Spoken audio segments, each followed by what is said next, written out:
Rasul. So this Sunday, I would like to dedicate special for Sunday Sunday mission, yaitu mission awareness, kesadaran kita dan keseriusan kita tentang misinya Tuhan. Dengan itu saya mengundang kita membuka di dalam Kisah Para Rasul. Turn your Bible to Acts verse 1. Oh, bisa dikeluarin, ditancapin lagi nggak? Oke. Good.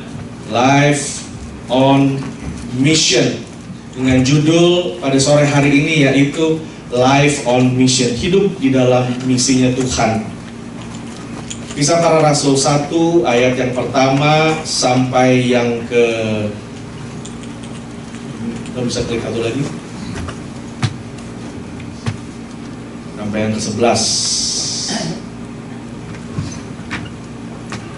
Saya mengundang Bapak Ibu Saudara, kita sudah dapat bisa bangkit berdiri. Kita akan bacakan dari ayat yang pertama sampai ayat yang ke-6. Bersama-sama Kisah Para Rasul 1 ayat yang pertama sampai yang ke-6. 1, 2, 3. Hai Theophilus, dalam bukuku yang pertama aku menulis tentang segala sesuatu yang dikerjakan dan diajarkan Yesus sampai pada hari ia terangkat, sebelum ia telah memberi perintahnya oleh Roh Kudus kepada rasul-rasul yang dipilihnya. Kepada mereka ia menunjukkan dirinya setelah penderitaannya selesai, dan dengan banyak tanda ia membuktikan bahwa ia hidup. Sebab selama 40 hari ia berulang-ulang menampakkan diri dan berbicara kepada mereka tentang kerajaan Allah. Pada suatu hari ketika ia makan bersama-sama dengan mereka, ia melarang mereka meninggalkan Yerusalem dan menyuruh mereka tinggal di situ menantikan janji Bapa. Yang demikian katanya, telah kamu dengar daripadaku. Sebab Yohanes membaptis dengan air, tetapi tidak lama lagi kamu akan dibaptis dengan Roh Kudus. Maka bertanyalah mereka yang berkumpul di situ, Tuhan, maukah Engkau pada masa ini memulihkan kerajaan bagi Israel? Terima kasih, silakan duduk Bapak Ibu Saudara. Bisa klik satu lagi. Nah, kalau Bapak Ibu baca terus ayat yang ke-7 akan dikatakan bahwa jawabnya, engkau tidak perlu mengetahui masa dan waktu yang ditetapkan Bapa sendiri menurut kuasanya, tetapi kamu akan menerima kuasa kalau Roh Kudus turun ke atas kamu, dan kamu akan menjadi saksiku di Yerusalem dan seluruh Yudea dan Samaria dan sampai ke ujung bumi. Bapak Ibu Saudara yang dikasihi Tuhan, minggu-minggu ini, hari-hari ini kita sedang memperingati hari kenaikan Tuhan Yesus. Hari kenaikan Tuhan Yesus. Karena itu saya mau singgung sedikit di sini. Poin yang pertama, apabila Bapak Ibu Saudara melihat ayat yang kedua sampai ketiga, di sini jelas sekali bahwa ayat ini memberi bukti. These two verses give us a life and a solid proof for us as a Christian. Karena di luar sana banyak orang yang mengatakan bahwa Tuhan Yesus itu memang nggak pernah mati.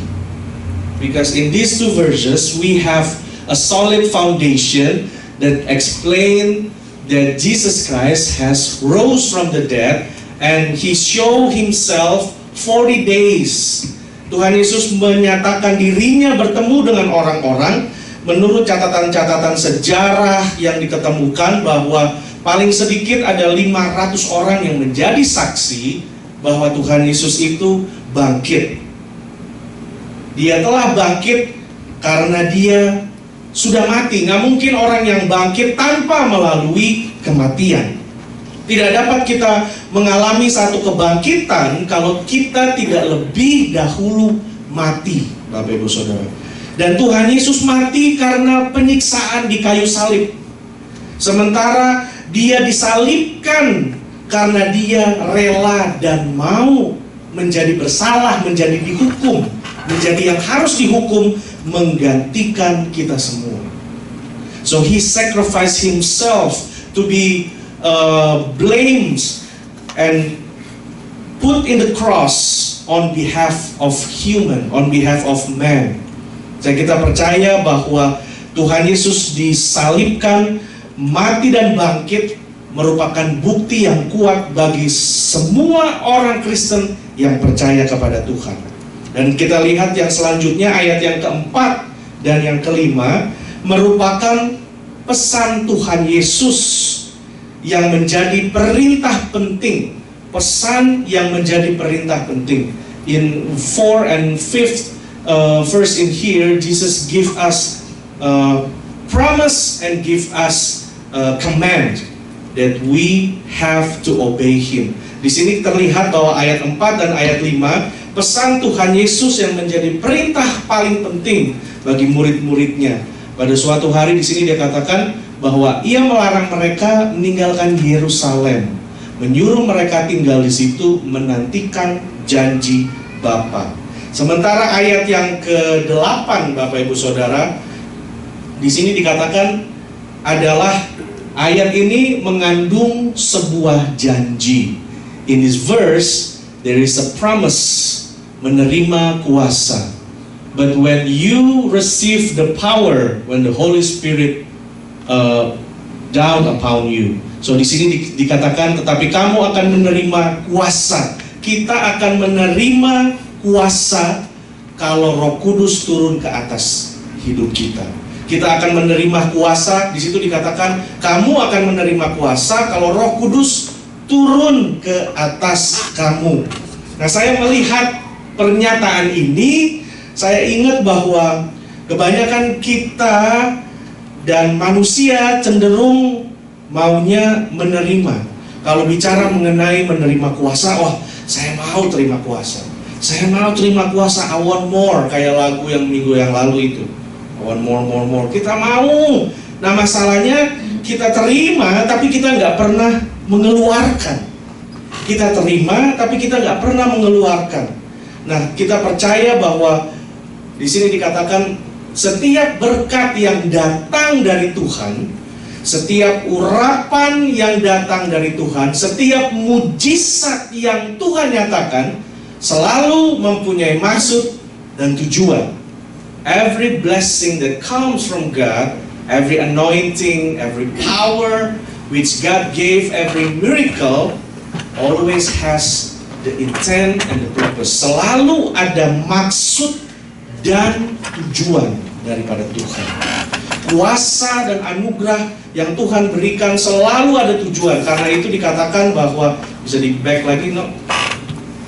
Dikatakan di sini menerima kuasa kalau Roh Kudus turun ke atas kamu supaya menjadi apa, Bapak Ibu Saudara? Saksi. Itu tujuannya. Menjadi saksi, supaya kita menjadi saksi. Dan another problem, ada saksi yang baik, ada saksi yang tidak baik. There is a good witness and there is a bad witness. Nah, kita percaya bahwa sebagai saksinya Tuhan, kalau kita sudah menerima Tuhan, menerima Roh Kudusnya yang ada dalam hati kita, seharusnya kita menjadi saksinya Tuhan. Seharusnya kita menjadi saksinya Tuhan. Saya ada temukan satu quotation yang jadi berkat buat saya, Bapak Ibu Saudara.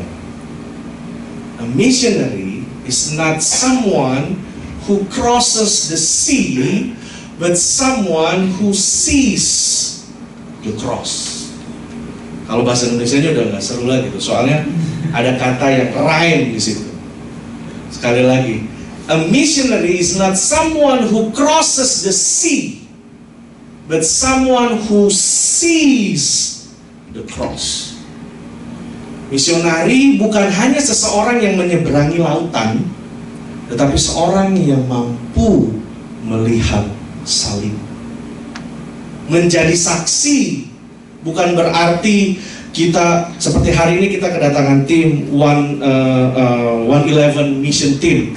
Bukan berarti kita semua harus pergi ke Papua, ke Kalimantan, kemana-mana. Kalau Tuhan panggil Bapak Ibu Saudara, puji Tuhan. Tapi mungkin 2-3% yang dapat panggilan untuk pergi ke ujung dunia. Tadi dikatakan, jadilah saksiku di mana dulu, Bapak Ibu Saudara? Di Yerusalem. Dikatakan, jadilah saksi di Yerusalem. Ini ada fasenya, Yerusalem, Yudea, Samaria, ke ujung bumi. Saya percaya yang hanya diberikan perintah untuk sampai ke ujung bumi itu presentasinya gak sebegitu besar seperti kita semua yang harus menjadi saksi Kristus di tempat di mana kita berada. Jadi sekali lagi bahwa a missionary is not someone who crosses the sea, but someone who sees the cross. Because sometimes the cross is in your family. Kadang-kadang engkau lihat kebutuhan akan salib Kristus itu di keluarga kita sendiri. Kadang-kadang kita melihat kebutuhan akan salib Kristus di lingkungan tempat tinggal kita, di lingkungan tempat kita bekerja. Kita melihat salib, kita melihat kebutuhan akan keselamatan, kita melihat kebutuhan akan pengampunan, forgiveness from the past, hope for today, and guaranteed assurance for the future. Nah, kita lihat di situ Bapak Ibu Saudara bahwa Tuhan mengingatkan kita hari ini, yes, kita memang masih struggling. Kita memang masih bergumul dengan hidup kita, dengan kebutuhan, dengan segala sesuatu sebagai pendatang khususnya di negara Paman Sam ini. Namun Tuhan ingatkan bahwa hidup kita bukan hanya sekitar itu saja, tapi kita harus ingat bahwa panggilan kita adalah menjadi saksi, menjadi tangan dan kakinya Kristus. Karena itu Bapak Ibu Saudara dikatakan, tetapi kamu akan menerima kuasa. Ini adalah geographic strategy yang Tuhan berikan. Pertama ke Yerusalem, Yudea, lalu ke Samaria. Yerusalem, Yudea, lalu Samaria. Saya ingin menggunakan mungkin 3 menit saja ini untuk mengingatkan kita semua tentang sesuatu yang pernah terjadi di Los Angeles. I would like to use maybe 2 or 3 minutes ahead to remind all of us about something that ever happened in LA regarding a revival, Holy Spirit revival. Nah, kita lihat Tuhan Yesus mengatakan kepada murid-muridnya, wait for me in Jerusalem. Tunggu di Yerusalem, jangan pergi kemana-mana, tunggu di Yerusalem. Dan saat itu murid-murid Tuhan Yesus mendapatkan kepenuhan Roh Kudus. Roh Kudus dinyatakan dalam berbagai macam bahasa. Dan Petrus, murid-murid yang lain yang sebelumnya takut, mereka bisa berkhotbah dan 3.000 orang bahkan lebih bertobat pada hari itu. Nah, Bapak Ibu Saudara, ada sesuatu yang pernah terjadi di LA juga. Dan saya membagikan ini cepat saja secara singkat, karena saya ingin Bapak Ibu juga aware bahwa asal cikal bakal gereja Assembly of God juga ada di situ.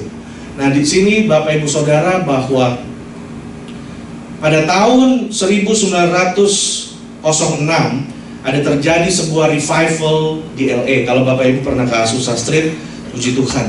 Tapi mungkin ada yang gak terlalu detail dan dalam tahu mengenai cerita itu sebenarnya seperti apa. Segala itu semua diawali oleh seorang wanita kulit hitam yang pergi pada tahun 1905, namanya Nellie Terry. Dia pergi ke Texas untuk mengunjungi saudaranya. Dan di Texas dia pergi ke gereja seorang pastor yang namanya William J. Seymour. Dapat dari situ dia diberkati, dia pulang ke rumah di LA. Dia bilang sama gerejanya, hey, kita undangnya itu Bapak Seymour, mau nggak? Lalu Bapak ini datang, William J. Seymour ini datang. Dan William J. Seymour ini berkhotbah di gereja. Dan pada saat-saat itu banyak gereja yang menentang, karena pada waktu itu banyaknya gereja ortodoks, a Christian Orthodox. Jadi pada saat dia berkhotbah tentang speak in tongues, pada saat dia berkhotbah tentang Holy Spirit, banyak gereja, bukan hanya orang dunia, tapi gereja sendiri menentang dia. Karena itu gereja yang dia pakai berkhotbah hari Minggu depannya lagi sudah dirantai, digembok, nggak boleh. Akhirnya dia pergi ke sini, 216 Bonnie Brae House. Nah, rumah ini adalah William J. Seymour itu anaknya seorang janitor kulit hitam. Anaknya seorang janitor kulit hitam. Dan pada saat dia diundang, nah rumah ini juga rumahnya salah seorang yang ada pada saat itu, namanya Richard and Ruth Asbury. Diundang ke rumah ini, mulailah karena sudah ditolak di gerejanya, mulailah dia care group sendiri. Dia care group sendiri, banyak yang datang. He start his own fellowship in there, and then many people get around, and it's from white American, Spanish, African American, Asian, semua orang datang berkumpul sampai rumahnya itu udah nggak cukup lagi. Sampai rumah itu udah nggak cukup, mereka cari gedung yang baru. Nah, mereka dapat gedung yang baru di jalan ini, Azusa Street, di belakangnya Little Tokyo.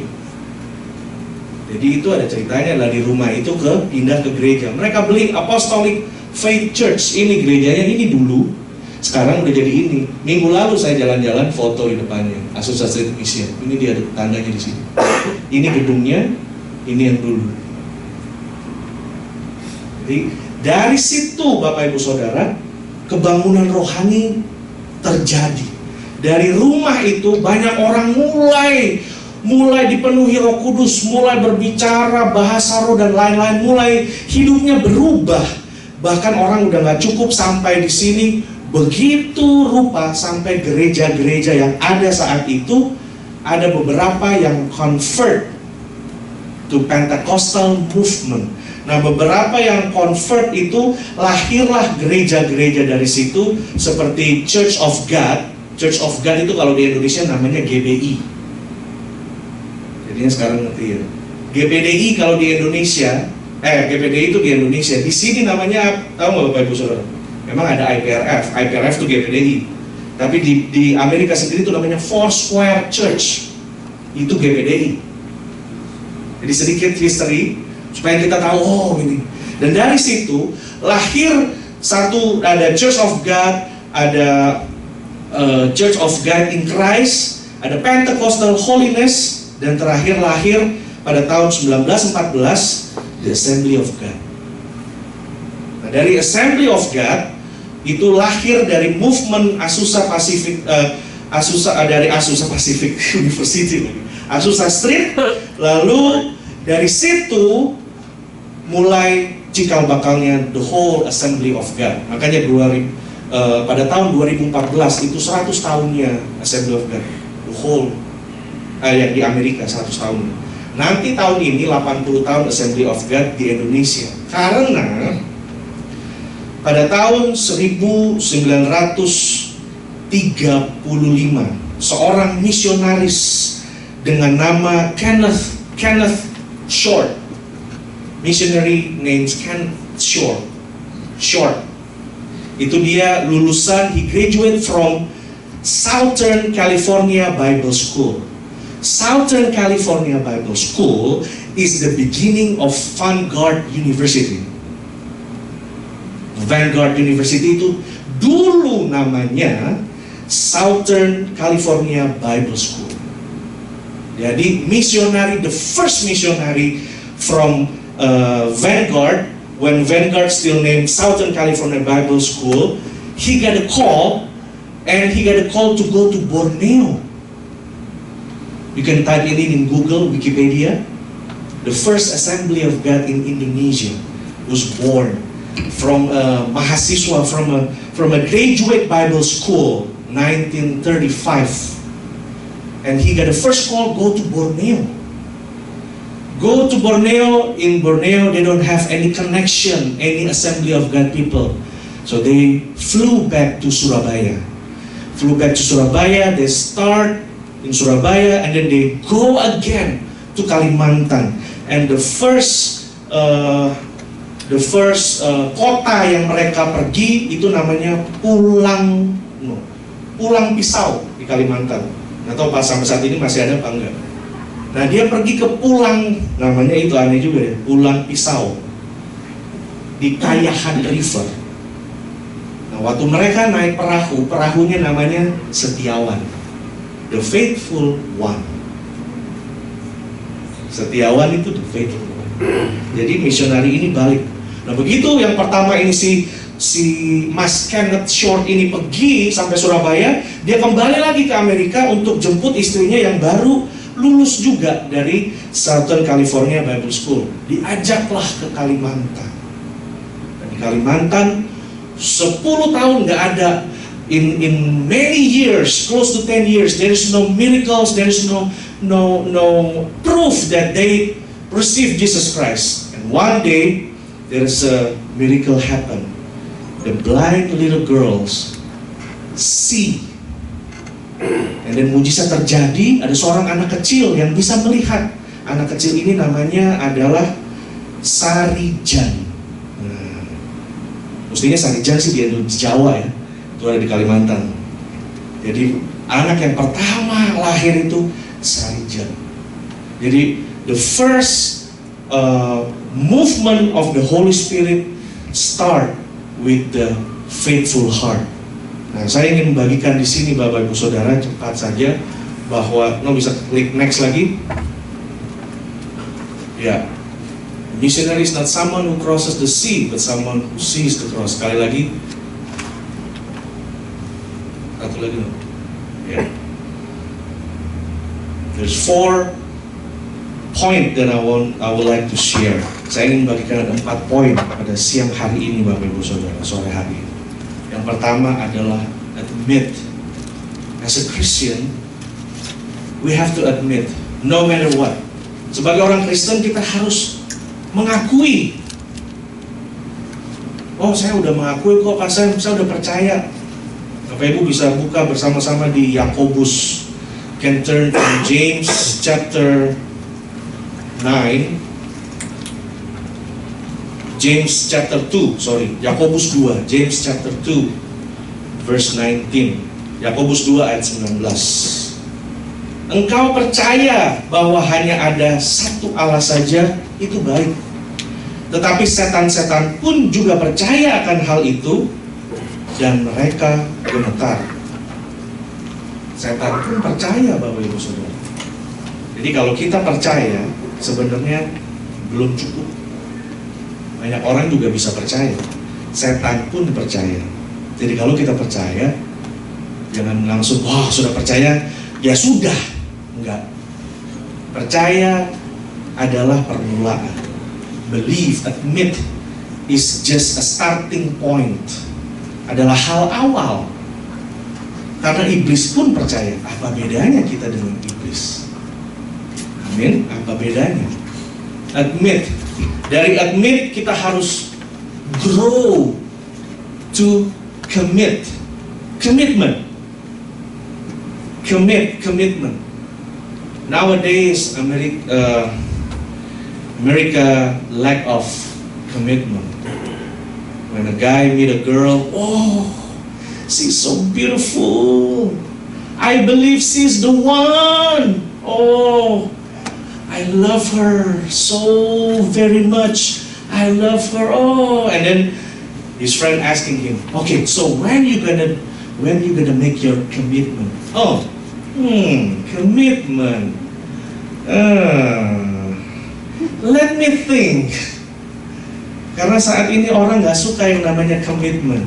Even T-Mobile and AT&T start their plan with, oh, no contract. When you get bored, you can dump the phone and get the other one. Kita hidup di masa-masa di zaman orang yang namanya setia dan taat dianggap orang yang bodoh. Tapi firman Tuhan katakan, you admit, and after that, you commit yourself. Komitmen dengan Tuhan. Saya udah komit sama Tuhan. That's good. We have to be careful. Sometimes commitment, it's only make us a religious people. Because, oh, I have to go to church every Sunday. If I miss a Sunday, I feel very weird. Because it's only my obligation, it's only my routine, it's from my dad, my mom, my grandpa, dari kakek engkong saya begitu sampai saya sekarang ya mesti begitu. Ada orang yang komit hanya begitu, saudara. Karena itu Tuhan katakan, no, jangan hanya bisa commit, but we have to submit. Submission. Kita harus taruh diri kita di bawah payung umbrellanya Tuhan, di mana kita menyerahkan, Lord, here, this is myself, reign over me.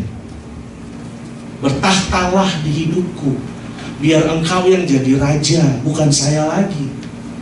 Karena ada banyak kali kita ke gereja, we for so many years we go to church, we do ministry and all that, but in many occasions in our life we put our emotion more than our mind, more than the Holy Spirit. Ada banyak kejadian-kejadian dalam hidup di mana kita cepat sekali marah dan memangnya dia nggak tahu siapa saya. Dan di situ hari ini, sore ini Tuhan mengingatkan, submit yourself. It's good to admit, to commit, but you have to submit. Kita katakan kepada Tuhan, Tuhan bertahtalah, jadilah raja. In the Revelation chapter 12, they say God stand on your front door and He's knock. You have to open the door.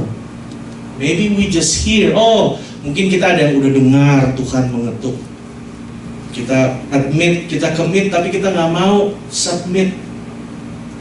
Mungkin kita dengar Tuhan ketuk. Saat ini kita dengar, setiap hari Minggu kita dengar pemberitaan firman Tuhan yang mengajak kita untuk say submit yourself, submit your life. Tapi kadang-kadang seperti ada orang salesman datang ke rumah. Kita cuma lihat, apa? Oh, you're a salesperson? Resell about? Oh, no. Maybe Tuhan Yesus kita gitu aja. Tuhan Yesus mau datang, oke. Ya saya mau masuk, saya mau makan bersama dengan kamu. Saya mau bersihkan rumahmu. Pada saat ya Tuhan, jangan ke kamar kerja lah, jangan ke kamar mandi, jangan ke sini-sini. Tuhan di ruang tamu aja lah. So we have to submit ourselves. And the last one, after we admit, we commit, and we submit, we have to transmit. Kita harus memberitakan kepada orang lain. Memberitakan kepada orang lain. Karena itu Tuhan katakan, jadilah saksiku. Jadilah saksiku. Let me share it about be a witness. Tuhan mengatakan, be my witness, start from Jerusalem. Sebenarnya apa yang hendak Tuhan ingin katakan? Actually, what is God trying to tell us about be a witness, start from Jerusalem? Sebenarnya di Yerusalem itu pernah terjadi apa, Bapak Ibu Saudara? Tuhan Yesus disiksa di mana? Di Yerusalem. Jesus has been crucified in Jerusalem. Murid-murid Tuhan Yesus meninggalkan Tuhan Yesus itu di mana? Di Yerusalem. Peter forsake God and deny Jesus Christ in Jerusalem. In Jerusalem.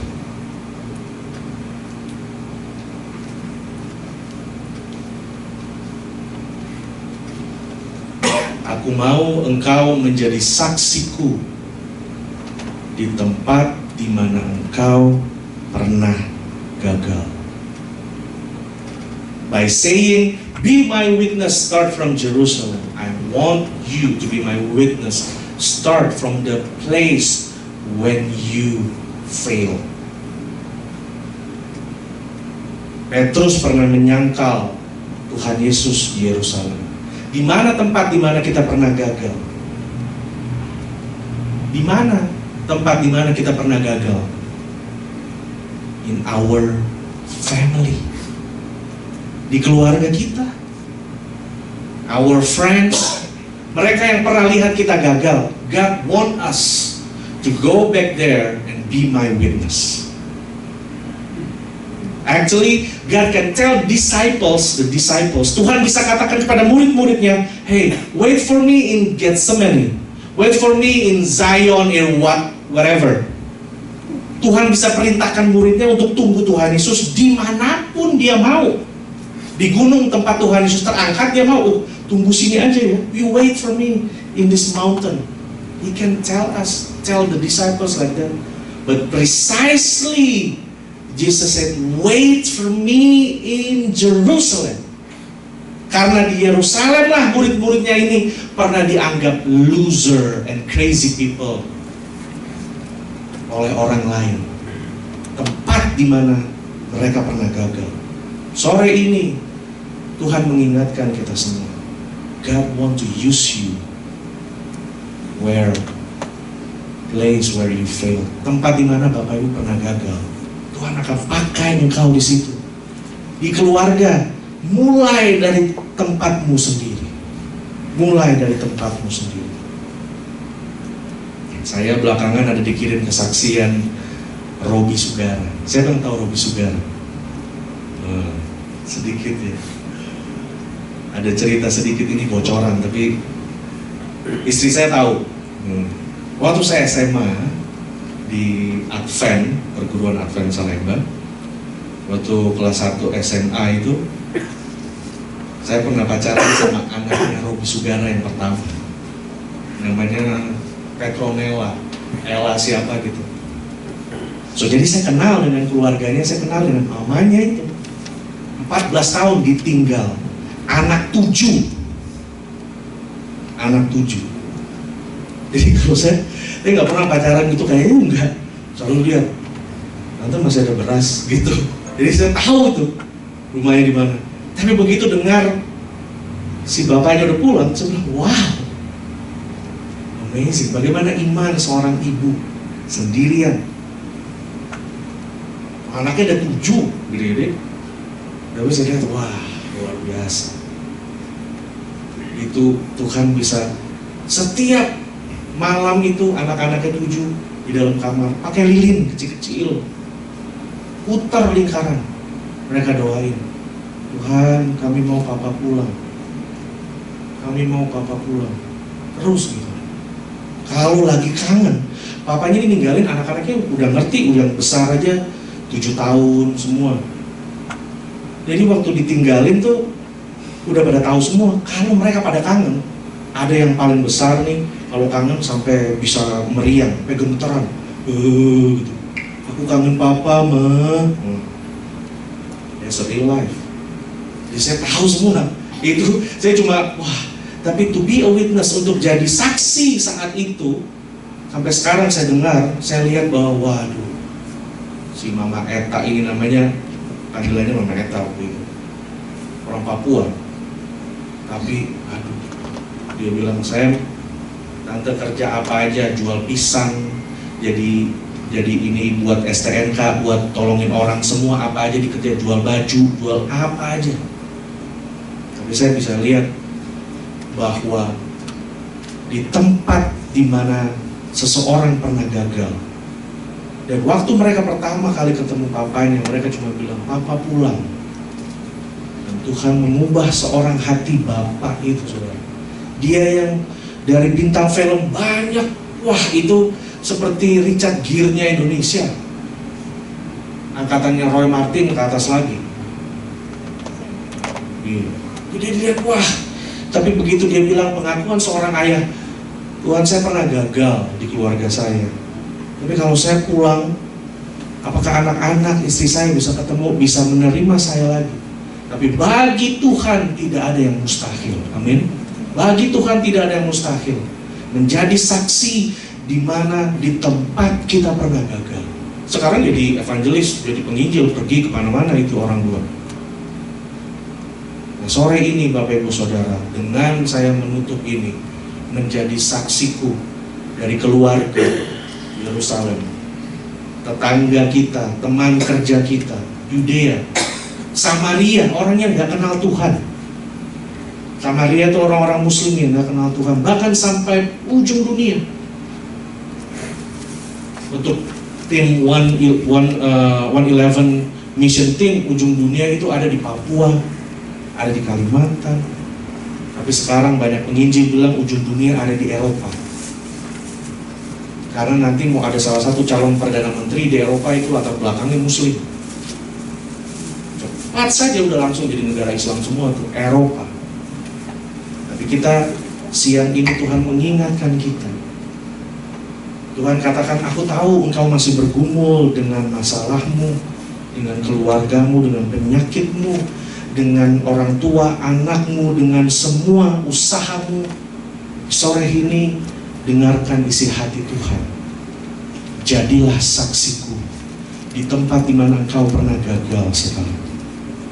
Sore ini Bapak Ibu Saudara, atas anugerah Tuhan yang saya bawakan dalam doa semuanya, saya bisa mengundang Uca dan Gerin untuk come forward.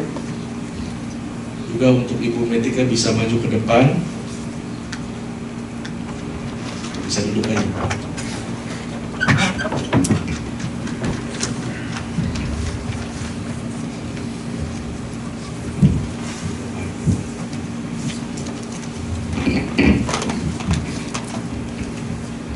Ya, ini Bapak Ibu Saudara, saya mau menutup firman Tuhan ini dengan sebuah kesaksian yang saya berdoa supaya kita semua mendapatkan sesuatu dari kesaksian mereka dengan dasar firman Tuhan, membawa inspirasi bagi setiap keluarga kita. Dan pertama-tama Uca, Gerin, dan Ibu Metika tahun berapa pergi ke sini?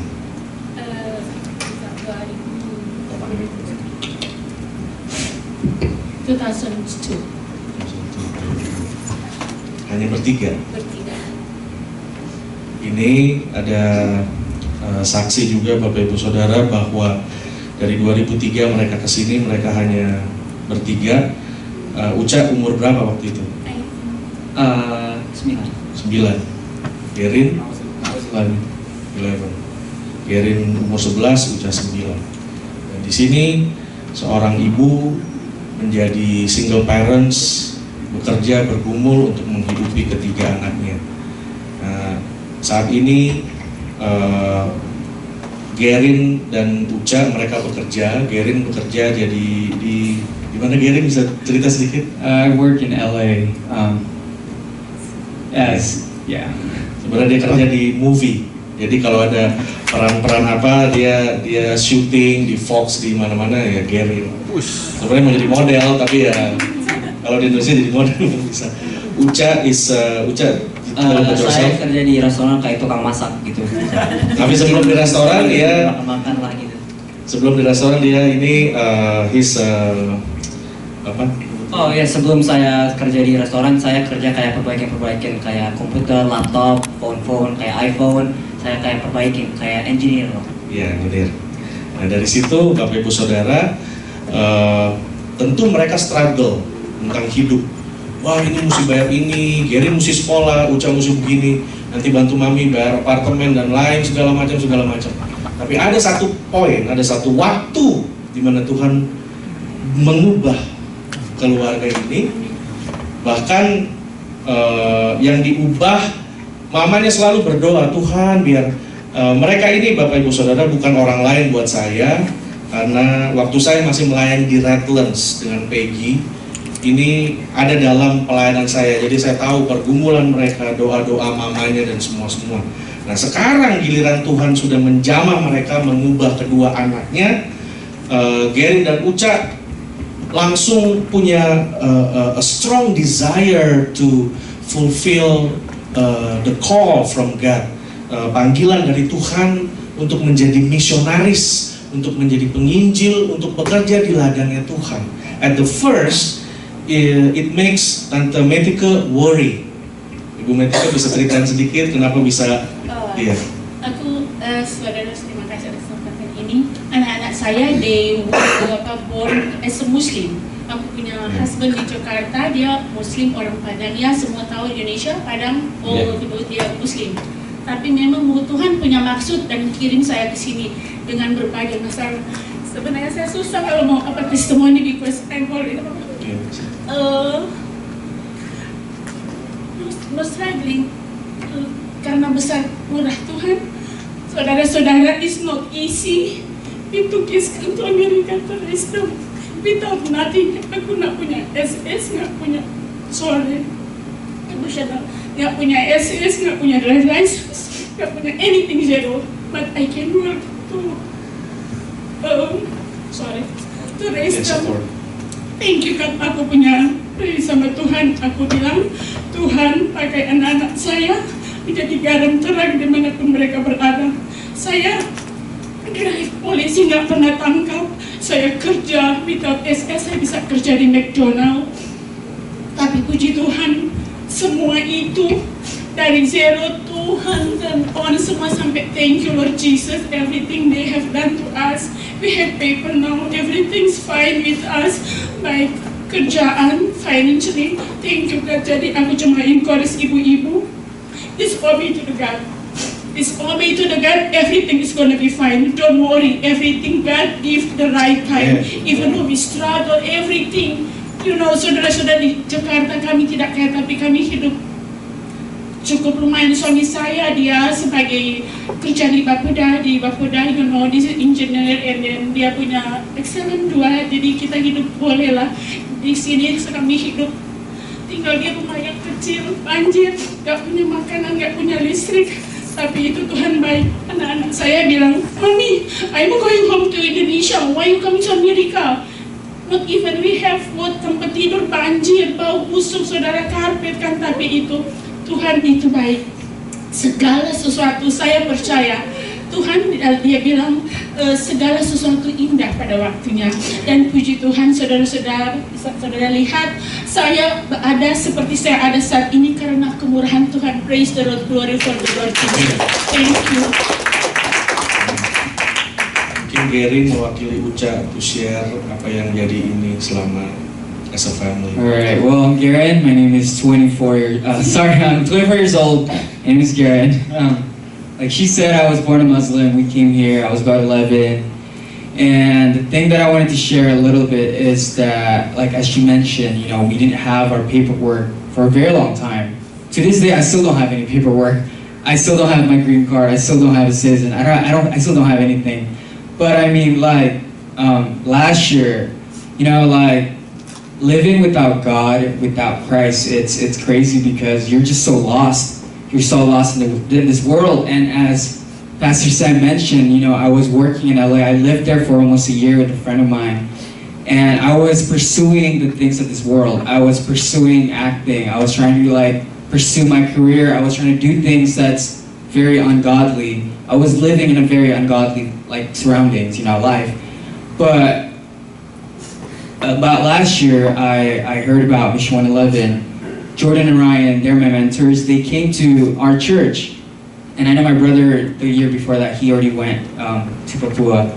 And, like, they spoke to me, and, like, the verse that they gave me was Matthew 10, verse 31. And it says, whoever finds their life will lose it. Whoever loses their life for Christ's sake will find it. That verse spoke to me so much because I was trying to find my life, but I know I was losing it. You know, I was so lost.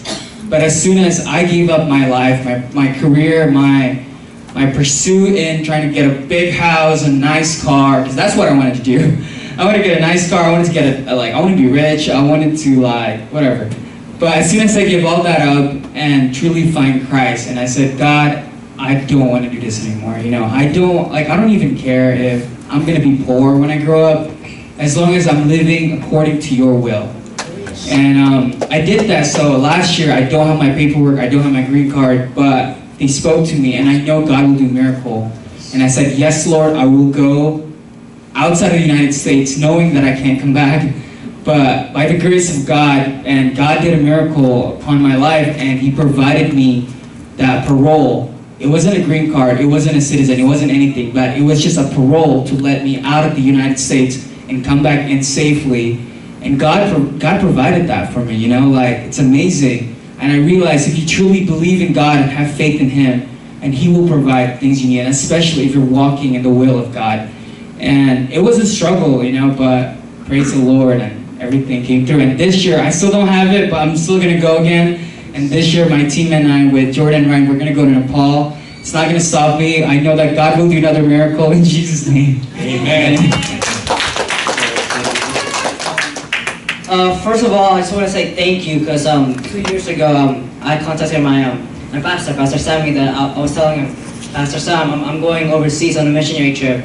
I would need some support if it's possible. Then, and we came to your church at San Dimas at Canyon Breeze. I don't know if you guys are still there, but you guys donated me a huge amount of money, and I'm so grateful and so thank you for that. You know, I appreciate you guys, and it's an honor and a privilege to actually come back and share with you guys this testimony I've been through and the experiences that I've gone through. So I knew Pastor Sammy when I was like, maybe like when I was like 16, 17, you know, the age where you just want to be a rebel, you don't want to follow what anyone says, you just want to be whatever you can be, you know, that age where you're like a teenager, right? And my pastor, Sammy always told me, pursue God, follow God, always pursue God. I'm like, okay, what? I didn't really take that into heart at first because I didn't really knew God. I didn't really have a relationship with God. And then my parents tell me, pursue education, pursue a school, and go to universities. You know. And I was like, yeah, whatever. Every parent wants that for their child, right? And then my teachers tell them, go to college, get yourself a job, find security, blah blah blah. And I was like, so many things, so many voices are like telling me what to do, who to follow, what to pursue. So I'm like confused. Even my friends tell me, just be yourself. Live life to the fullest. Be yourself. What does that even mean? Be yourself? What do you mean? Am I lost? I lost myself before? Like, what does that mean? Like, who am I? Who am I to begin with? And then through my teenager years, 16, going through 18 and 19, you know, I said I was a Christian. I went to church. I served my ministry in my church, but I didn't do it out of my obedience or my devotion or like I have a passion to serve it. It was just like what Pastor said. It was a religious thing. Everyone's doing it, so I should be doing it too. It's just a rigid routine that I had to follow every Sunday and just put a smile on my face and say, yeah, I'm blessed. You know, I'm thankful for that. But honestly, I wasn't anywhere of being saved or knowing Christ as my Savior. And there was like so many voices telling me who to follow and who to pursue and everything, and I was confused, like which one of this is right? I don't get it. So I basically did everything backwards. I went to school, I tried to find myself in the world, I tried to have security and a job and everything, but I still chose to follow God last. But then I think through that, God still redeemed me and saved me and showed me a revelation through that, because when I went on my first mission trip, God showed me that who I really am. And then He showed me that knowing Christ, being knowledge of knowing Christ as my Lord and my Savior surpasses everything, you know. The job security, the comfort of the future of being rich and everything, it doesn't compare to my heavenly reward that I will receive when I go to heaven. It doesn't compare at all. And when the world says, find yourself, be different, and I'm like, that doesn't make any sense. But then God showed me that you are my child. You are a child of God. You are co-heir of Christ. Yes. And my identity is in you. I am a holy temple of God, and that itself is enough for me. That is more than sufficient to know that I am a walking, living temple of God. That I have the living, most powerful being out there in me. That's my identity, you know. And I just want to thank you so much for Pastor Sam, because like he has been so patient with our youth group and with our church, that he's so willing to come back and forth, driving an hour here and an hour back, just to teach us and shepherd us when we were still young. And I do want to ask for forgiveness because we didn't really follow what you said, even though you lied. Thank you so much, Pastor Simon, for this opportunity, and I just want to thank you again for you guys to support me, because mission is in my heart, you know, to reach the people that hasn't heard of the name Jesus. To me, that's my calling, you know. How is it fair that I get to live a life that I have the grace of God, that I know I'm saved, but there's people still dying over it, that they're worshiping rocks and stones and sun and the moon, thinking that they're going to be saved. They're toiling and working every day, thinking that they're going to achieve something at the end. But in all honesty, if you don't know Jesus, you don't have an eternity. Your eternity is not secured in heaven. So that's my calling. It's to go to these unreached and unengaged people and to tell them that there's a Savior, that there's a Creator, a Redeemer, that has called you to be their sons and children of God. So just want to thank you so much for this opportunity, and God bless you guys. Thank you. Amen.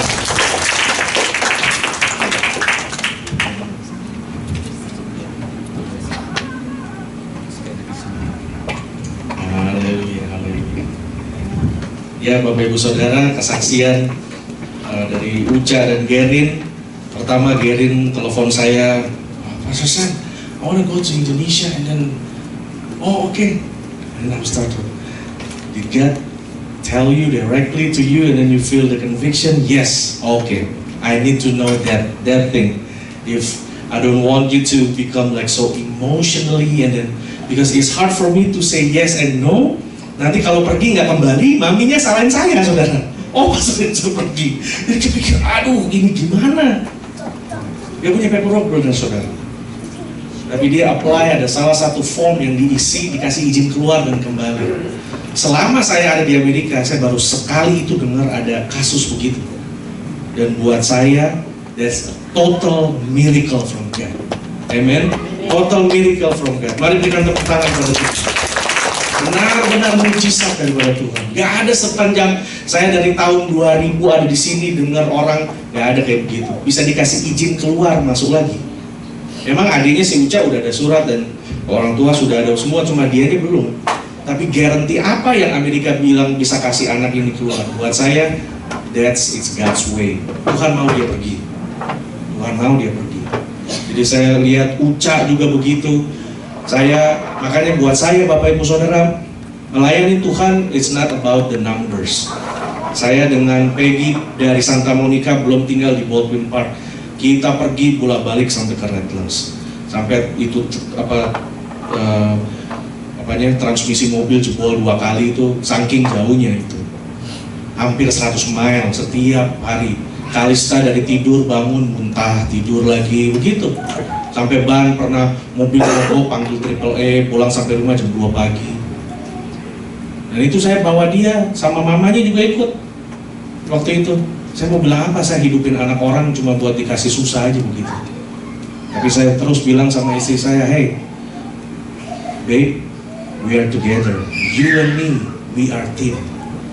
Kita punya tugas dari Tuhan. It's not about me, it's not about you, it's about Him. Jadi saya percaya jauh enggaknya Bapak Ibu Saudara, cuma berapa orang di jemaat di Redlands, salah satunya Uca. Uca juga kayak Nano nih, dia Uca dan Gerin, they are do everything juga. Tapi buat saya melihat orang yang menangkap isi hatinya Tuhan, it's my reward. It's not about the money apa, mereka nggak kasih apa-apa saudara. But that's not the point. Tapi melihat life has been changed. That's our joy. That's our joy. Me and Peggy, that's our joy. Nggak bisa ada sukacita yang digantikan kalau melihat orang yang benar-benar ketemu sama Tuhan dan wow, change 180 derajat, 100 degree that they change and wow, they meet God and so passionately about mission and all that. It's for me, Lord, thank you Jesus, because I know it's bukan buang-buang waktu, bukan apa. Banyak orang udah bilang, udah stop aja Pastor Sam, buang-buang itu segala macam, nggak ada ininya. Tapi saya tahu itu Tuhan yang suruh kita pergi, sama seperti Tuhan suruh Gerin pergi. The same God that told us to go, walaupun orang cuma 5-6 orang, tapi beritakan Injil situ, perhatikan mereka demikian rupa. Dan saya sudah melihat buahnya, aduh puji Tuhan saudara. Saya punya iman juga dengan gereja ini yang sama, karena saya percaya kesetiaan saya dari sana tuh Tuhan kasih yang lebih besar lagi skopnya. Dan itu adalah proof, bukti buat kita semua. Kalau kita setia dengan yang kecil, kita bilang, suami saya nggak romantis Pak, saya nggak gini-gini. Hey, setia sama dia, sayangin dia, setia sama dia, bikin itu semua, kamu akan dapat yang jauh lebih besar. Jauh nanti kepercayaan Tuhan akan naik lagi. Dan sore ini saudara, saya begitu merasa sukacita dan begitu berapi-api buat Tuhan, dan mengajak kita semua untuk menjadi satu keluarga, satu bala tentaranya Tuhan, menjadi saksinya Dia di dalam keluarga kita, di tempat kita tinggal, teman-teman kita, teman kerja kita, dimanapun. Mari beritakan, bukan tentang kita yang oh you are so lucky, no, we are blessed. Amin. We are blessed. Kita bukannya untung, kita bukannya hoki, nggak ada, tapi kita ini diberkati Tuhan karena kita setia dengan Tuhan. Mari kita bangkit berdiri, Bapak Ibu Saudara. Haleluya. Saya rindu kita memberikan respons kepada firman Tuhan sore hari ini.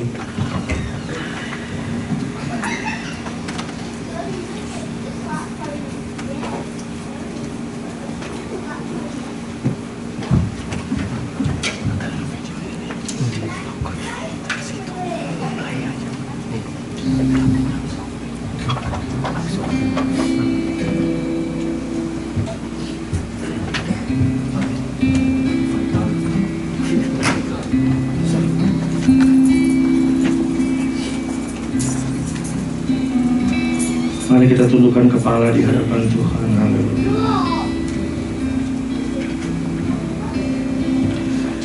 Engkau ada bersamaku di tiap musim hidupku.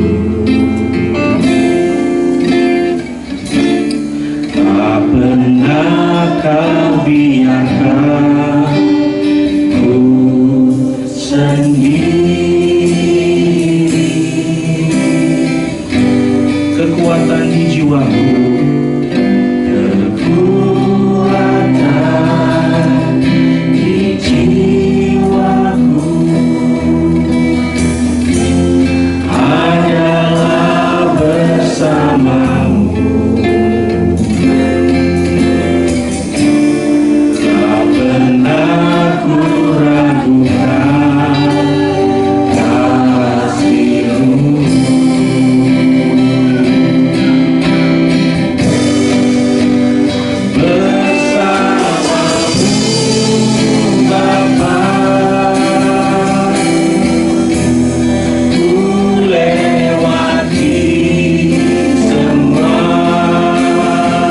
Berkenan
apabila sore hari ini engkau datang dengan pergumulan, engkau datang dengan segala banyak pertanyaan, mungkin engkau datang dengan kekecewaan, dengan ketakutan, dengan kekhawatiran. Kita sudah mendengar firman Tuhan, kita mendengar kesaksian-kesaksian bahwa Tuhan kita adalah Allah yang perkasa, Allah yang ajaib, Allah yang tidak pernah berubah dulu, sekarang, sampai selama-lamanya. Saudara, Bapak Ibu Saudara bisa mengangkat tanganmu sore hari ini, karena kita percaya Dia hadir sore hari ini di tengah-tengah kita. Haleluya, haleluya, haleluya. Terima kasih buat setiap tangan-tangan yang terangkat. Tuhan, inilah kami datang Tuhan. Kami datang mengangkat setiap tangan kami kepadamu ya Bapa. Engkau sudah berbicara kepada kami Tuhan, bahwa jika Roh Kudus turun, Engkau akan menerima kuasa. Jika Roh Kudus turun ke atasmu, dan Engkau akan menjadi saksiku. Tuhan, kami percaya kami masih mungkin banyak bergumul tentang kebutuhan kami, tentang kesukaran hidup, tentang segala macam masalah dan tantangan hidupnya Tuhan. Tapi sore ini Tuhan mengingatkan kita semua bahwa Engkau adalah saksi Kristus. You are His witness. Engkau adalah saksi-saksinya Tuhan. Karena itu Tuhan, kami percaya Tuhan, apabila kami menemukan Yesus, maka kami menemukan kehidupan.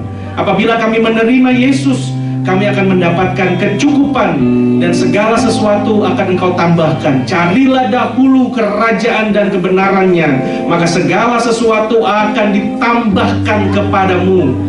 Tuhan, kami percaya prioritas kami Tuhan, mencari hati-Mu Tuhan, mengenal Engkau, dan menjadi saksi-Mu ya Bapa. Tuhan, sore hari ini Kau melihat setiap tangan-tangan yang terangkat.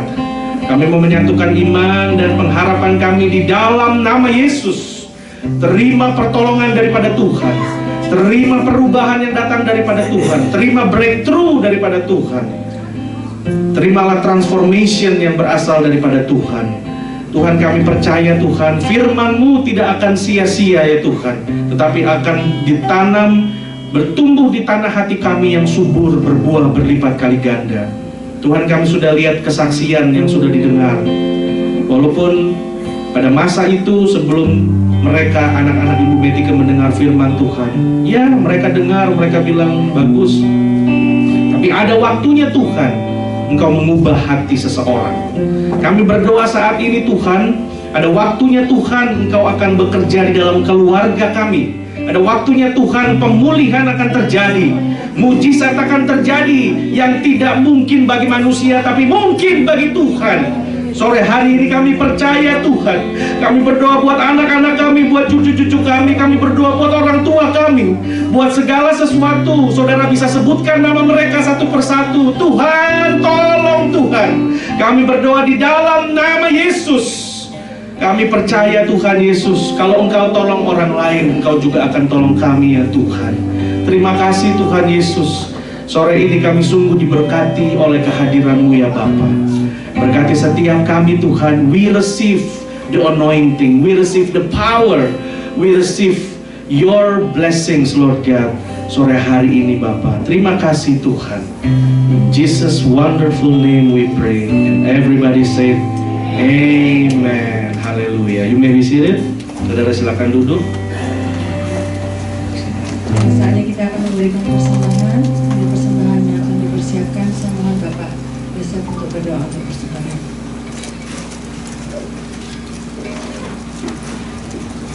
Baik saudara, kita akan berikan yang terbaik bagi pekerjaan Tuhan di tempat ini. Saudara sudah mendapat berkat daripada Tuhan minggu yang lalu, berikanlah juga, kembalikan itu juga kepada Tuhan. Tuhan akan berlipat ganda bagi saudara semua. Cuma kita sudah mendengar firman Tuhan yang bisa menguatkan hati kita. Amin saudara? Amin ya. Karena kalau mendengar firman Tuhan tadi dalam Kisah Para Rasul ayat 8 adalah pencurahan Roh Kudus, itu bertepatan hari Minggu. 10 hari setelah kenaikan Tuhan adalah pencurahan Roh Kudus, itu hari Pentakosta. Oleh itu kita perlu puasa Tuhan untuk kita lebih dekat kepada Tuhan. Baiklah, kalau sudah siap dengan persembahan, kita berdoa sejenak. Bapa yang berada di dalam kerajaan surga, segala puji syukur hormat kami datang kepada Engkau pada sore hari ini Tuhan. Kami boleh merasakan diberkati oleh firman-Mu Tuhan. sehingga kami boleh senantiasa mendekat kepada Engkau Tuhan. Apapun yang terjadi di dalam kehidupan kami Tuhan, kami percaya Tuhan Engkau sekali-kali tidak pernah meninggalkan kepada kami Tuhan. Oleh karena itu Tuhan, kami perlu kuasa Roh Kudus di dalam kehidupan kami Tuhan, supaya Roh Kudus yang selalu menegur kami jikalau kami berbuat salah Tuhan. Pimpinlah kehidupan kami sebagai anak-anak-Mu Tuhan, supaya kami tidak tersesat di dalam kami menghadapi kehidupan ini Tuhan. Bapa dalam surga, sebelumnya juga kami akan memberikan sebentar lagi akan persembahan kami untuk pekerjaan-Mu di tempat ini Tuhan. Engkau mau berkati setiap tangan-tangan yang akan memberikannya Tuhan. Apapun itu kecil dan besar Tuhan, Engkau berkati ya Tuhan dengan berlipat-lipat ganda Tuhan. Dan kami percaya Tuhan, Engkau akan membukakan tingkap-tingkap langit di surga Tuhan, sehingga berkat-berkat Allah boleh mengalir kehidupan bagi setiap jemaat-Mu di tempat ini Tuhan. Baik dalam pekerjaan mereka, Engkau berkati dalam pekerjaan mereka Tuhan. Baik dalam usaha bisnis mereka, Engkau berkati bisnis mereka Tuhan. Biar semua untuk kemuliaan bagi nama-Mu Tuhan. Dan kami kembalikan berkat yang telah kami terima Tuhan, untuk pekerjaan-Mu di tempat ini Tuhan. Engkau sungguh baik dalam kehidupan kami. Terima kasih Bapa di dalam surga. Terima kasih Tuhan Yesus. Dan terima kasih Allah Roh Kudus. Kami serahkan doa kami sepenuhnya di dalam nama Tuhan Yesus sebagai Juru Selamat kami. Amin. Persembahan dijalankan. Langsung beri. Kita terima sukacita.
Tuhan, Bapak Ibu Saudara, berikut kita akan melihat sebuah presentasi khusus dari 111 Mission Team. Pertama ada presentasi video, setelah itu ada testimoni sedikit dari tim.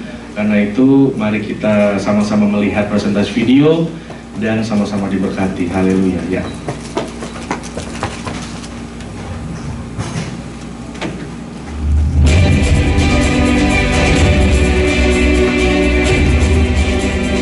What does it take to go to the end of the earth, to reach the unreached?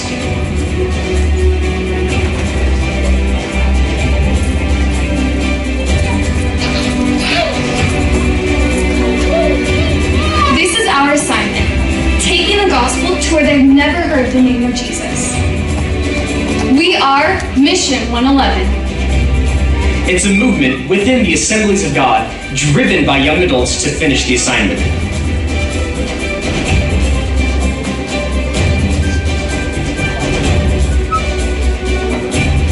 We find that when we reach the unreached tribes, they're very receptive to the gospel. In fact, many times the villagers will ask, "If you have known this, why has it taken so long for somebody to bring us this good news?" Our teams have no problem doing whatever it takes to reach the unreached. Many times they're unreached because they live in difficult places to get to. Mission 111 takes whatever transportation is available. Walking, motorbikes, donkeys, buses, jeeps, boats, planes and helicopters. We partner with Hello Mission to launch many of our teams deeper into areas that have never been reached before. With Hello Mission, we have been extremely successful in Ethiopia and Madagascar. We use storytelling as a way to share the gospel. Before there is any heaven or any earth, before there was anything else, God was. I come to tell you about the creator of this earth. He created the clouds and the animals. And he created a perfect world. One day, God told Adam and Eve, you may freely eat from any tree that you want.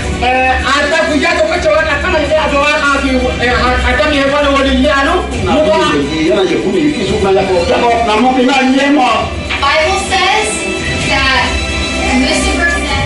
And now we're expanding our efforts in search for a helicopter base in West Papua, the bird's head of Indonesia. Oh yeah, Indonesia. Soon, we'll be putting a base in the Himalayan mountains and on a floating barge in the Amazon River of South America.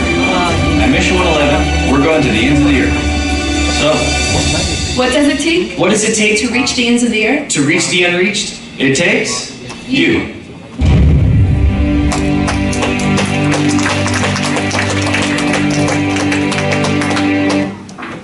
All right, I will invite all the team to come forward.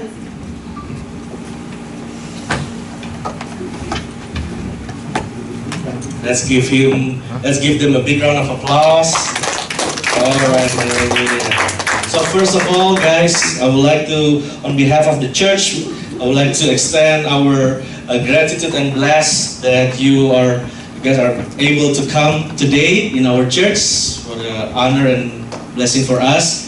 And before that, maybe some of us don't remember, or maybe some of us is not there when the first time you went in our church back in San Dimas. So without further, I would like to maybe have all of you to introduce yourself again. Yes. Yeah, so my name is Jordan. So my name is Jordan. I was with you guys in Canyon Breeze 2 years ago, if anyone remembers. Yes. And yeah, and it's a blessing. I remember, I always remember because you guys all make awesome food afterwards. So it's very good. And we love coming here, so thank you for letting us be here. Yeah. Amen. My name is Ryan, and this is my husband, Jordan, and we are leaders with Mission 111. We help each other lead the school along with Garen and Ucha. Yeah. Kami mudah-mudah jadi misionaris Bapak Saudara.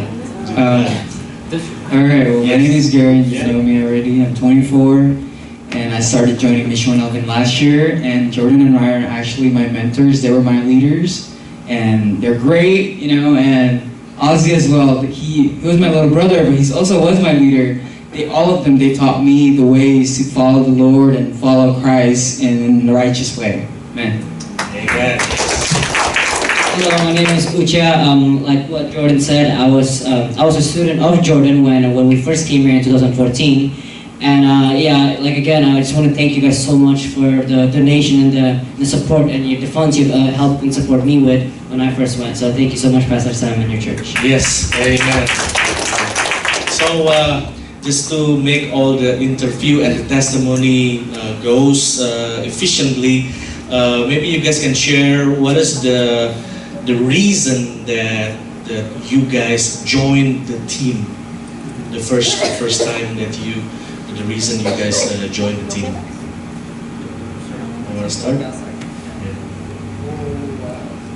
Basically, I joined Mission 111 first because I was in search of the truth. What is the truth? I've been searching all my life. What is the definition of truth? What is truth? The world says when you die, there's three possible ways of what would happen after you die. Basically, after you die, you might be reincarnated to an animal or a building or something, or you die and nothing happens, you just die, or you die and then there's a heaven or there's an eternity afterwards. So I was like, okay, so which truth is actually true? So I was in search of that, and I found my answers in the Bible, and from that I just received my call to just go and speak as a messenger of God, to just speak the truth to among the nations, that there is an afterlife, that there is heaven, and His name is Jesus. I mean, you can receive that if you call upon His name. But that's why I joined first, in seek of the truth. All right. Amen. All right, so I joined because I knew that Mission 111 is about reaching the unreached. Orang-orang yang nggak tahu tentang Tuhan Yesus kan.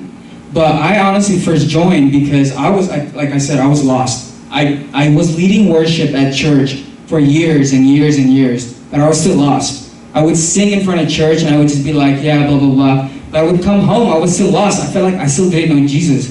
I still didn't know who Jesus was. And then until I finally last year, I realized like I really haven't been fully following Jesus correctly.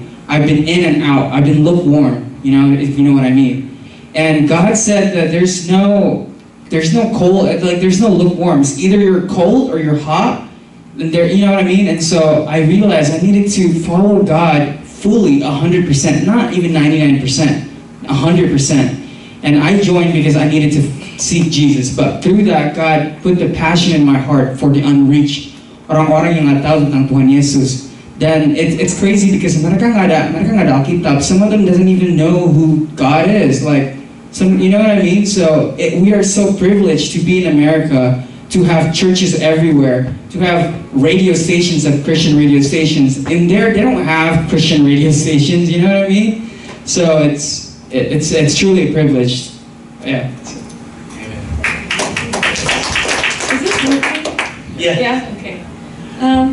Well, I never had a desire actually to go overseas or travel. I actually didn't ever even get a passport until a few years ago when I went to Papua for the first time, my first time leaving the country.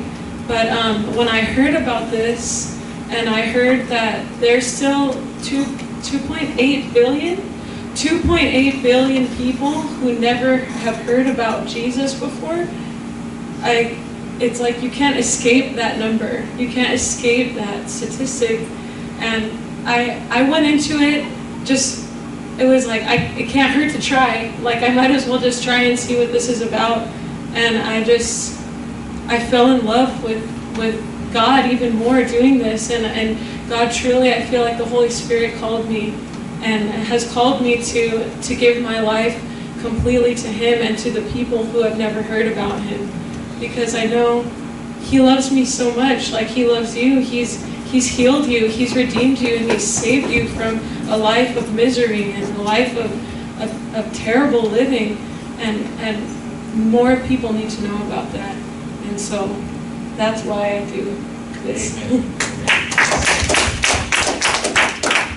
So my story is very similar, you know, to everyone else. I was lost, I was in the world, and I was sitting in a church service just like this, you know, lost, and they showed video, and the people came and they gave testimony just like this, and I felt the conviction so strong of the Holy Spirit when I heard the number, that 2.7 billion people don't know Jesus, don't have the Bible, don't have access. They couldn't even go and get it if they wanted to go and get it. They have no idea, and that was news to me. I never even thought about people, you know, in far off places.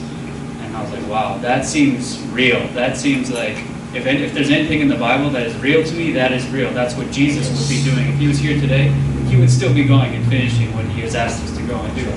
And so I was like, okay, I can do that.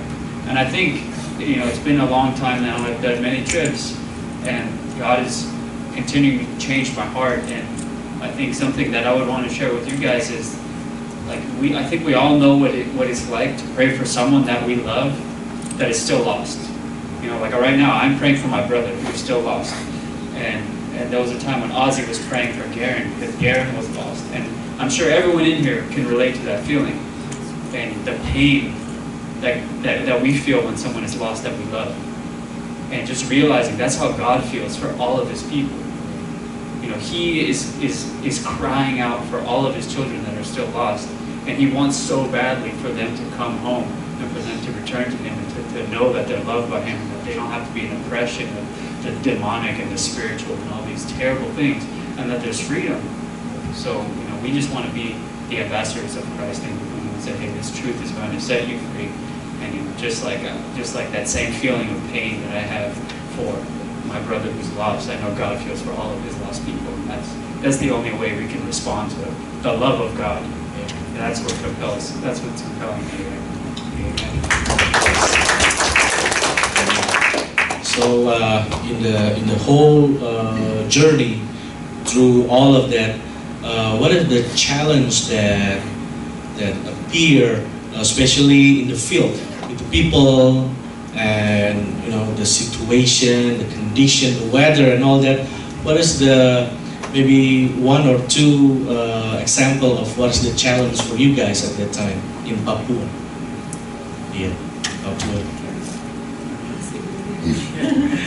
Well, for me personally, the challenge was we were constantly dirty.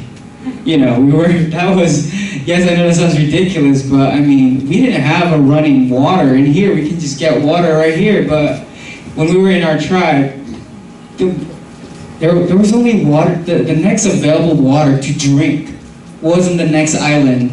So we had to take a boat, a 15-minute boat ride to the next island just to drink water, to water for us to wash dishes, to wash our clothes or whatever. You know, it's like, that's crazy. In here, we can just go in the back and get water. Over there, we can't do that.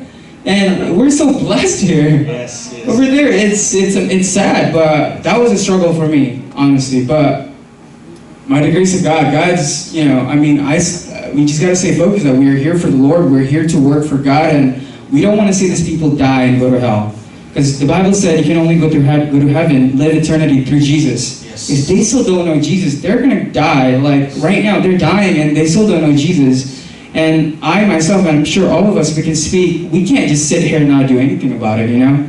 Like we got to do something. And if it's to go, if it's to whatever it may be, that's it. Other than that, is there any other challenge like translation? Ucha, you being a translation too? Okay. Like when we went to our last fall, we went to two tribes. Two tribes. And the first tribe I helped translate when my friends are telling the story about how God created the earth, Adam and Eve, the fall of mankind, and then Noah, Moses, through all the Old Testament, right? And as I was translating to the best of my abilities and the help of the Holy Spirit,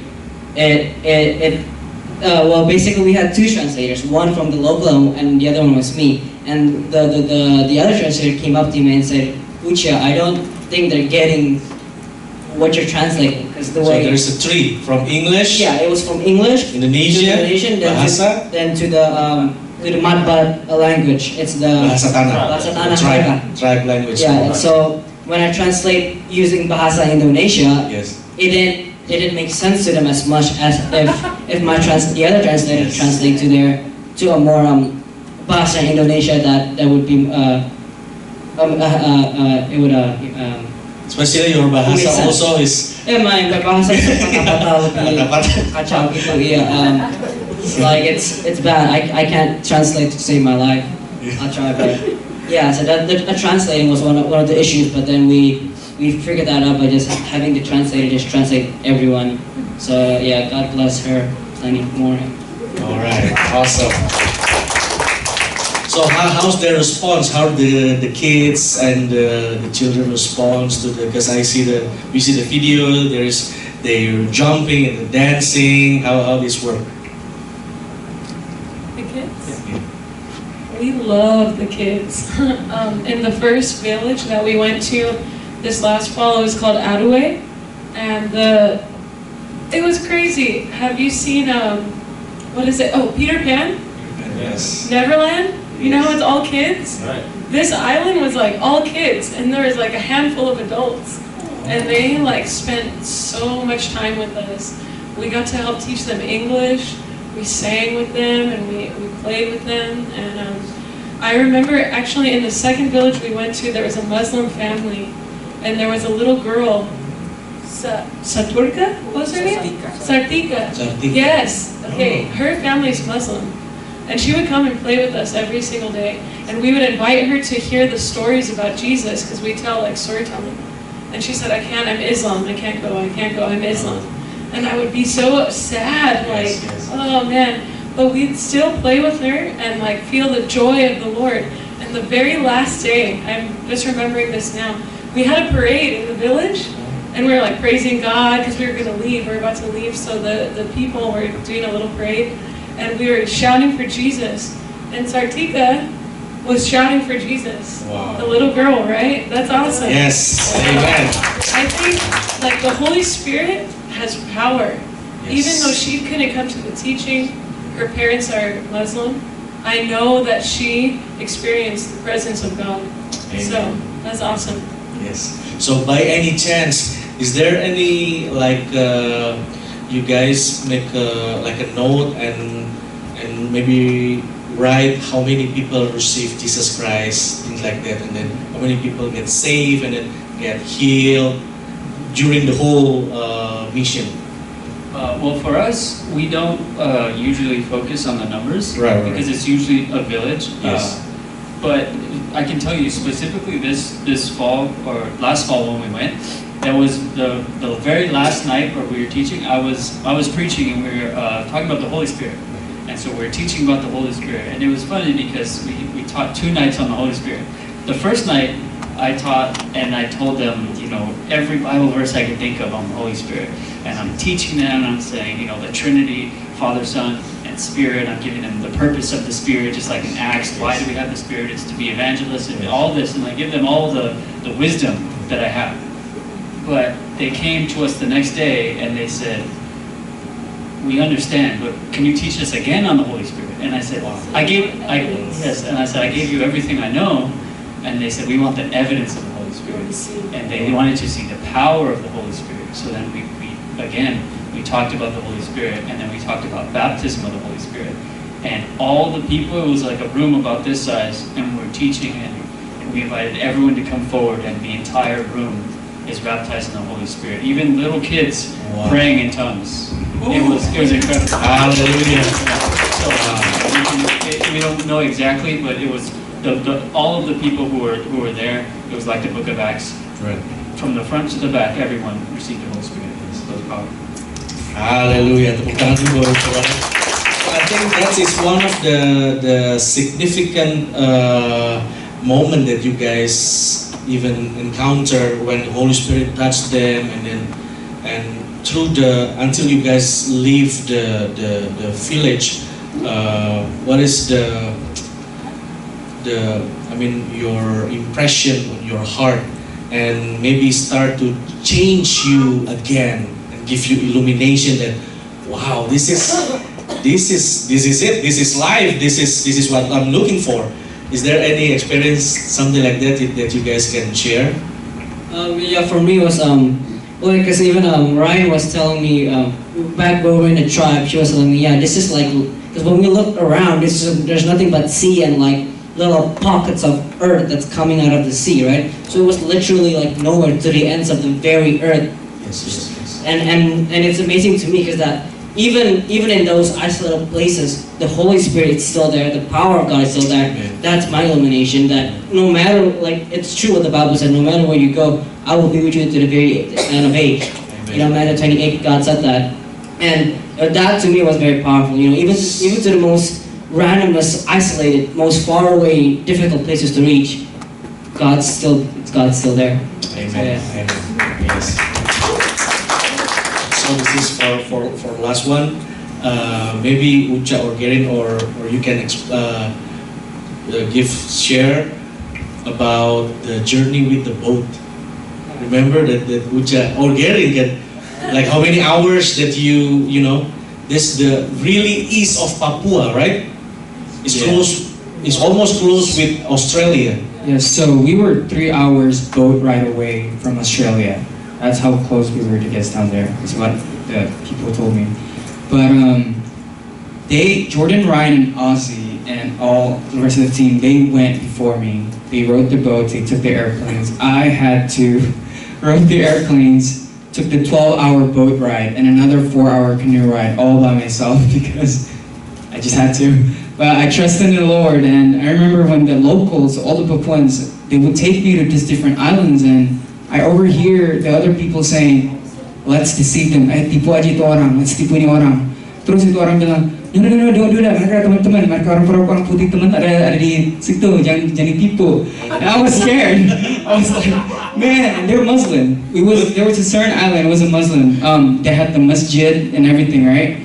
And all the people were looking at me like strange. I mean, it was such a tiny island. I'm pretty sure they know who's there. So they were looking at me and they were gonna deceive me, and I was scared. But I trusted in the Lord that I was gonna get there safely. 4 hours later, I finally arrived to their village safely. And when I saw them, I was so happy. Because it took the whole trip took 5 days. I left Los Angeles, LAX Tuesday night. I arrived in their tribe Saturday around 5 p.m. So that whole time I was traveling constantly. I think I took 4 different airplanes, and then we took. It's Los Angeles to Taiwan, to Jakarta, to Jayapura, to Sorong, and Sorong to Salsapur, yeah. Salsapur. And, yeah, boat from Sorong to Salsapur, then another boat from Salsapur, and then canoe, and then we split up in small teams, and each went from Salsapur to different parts, and we were the farthest team. How many hours with the canoe? Almost 4. Saudara tahu canoe kan itu cuma kecil gini nih. Yeah. Jadi nyebrangin oceannya udah gelap, udah hitam. Tuh mereka bilang juga katanya tuh ada whales di pinggir tuh. Gitu. Ikan paus besar-besar. Tapi itu biasa aja orang situ nyebrang gitu. Itu udah di ujungnya Indonesia, close by Australia, right? Yeah. 4 hours. Wow. Alright, thank you guys for sharing. Bapak Ibu Saudara, mari kita tepuk tangan.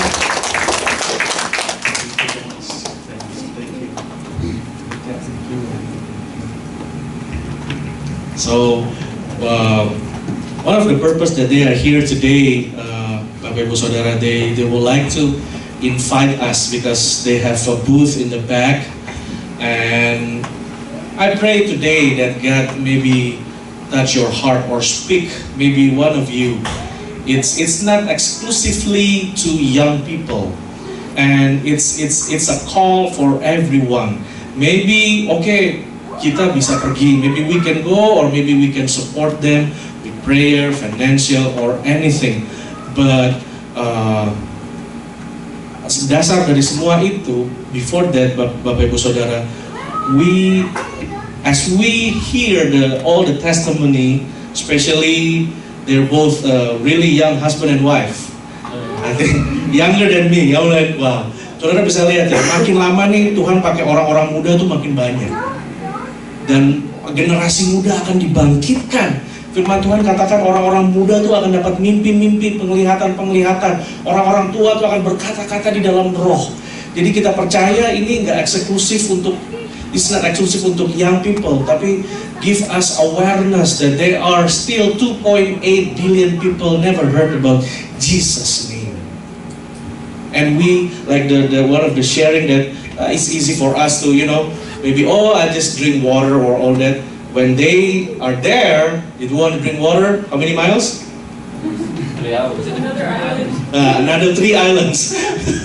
For me, here, maybe Bali Island, I don't know, maybe some restaurant named Island, I don't know, but let's take our life more seriously, and let's appreciate every little thing that we have today in our life, in our situation right now.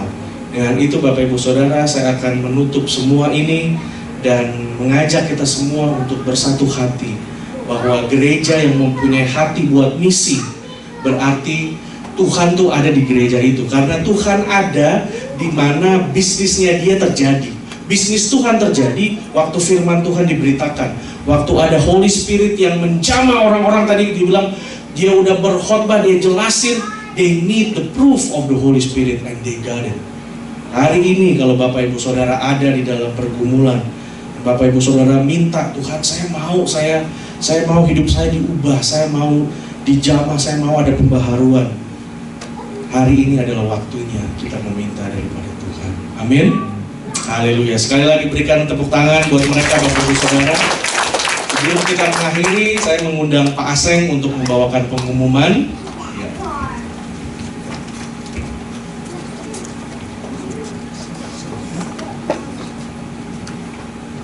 Selamat sore saudara-saudara semua. Good evening. Sore. What a beautiful sermon today. Across the sea to see the cross. Some of us come from across the sea where God changed us. And some of us God used to cross the sea to do His work. How wonderful. And as a behalf of PFC, I thank you for your testimony. Jordan, Ryan, Ucap, and Ibu and Karen.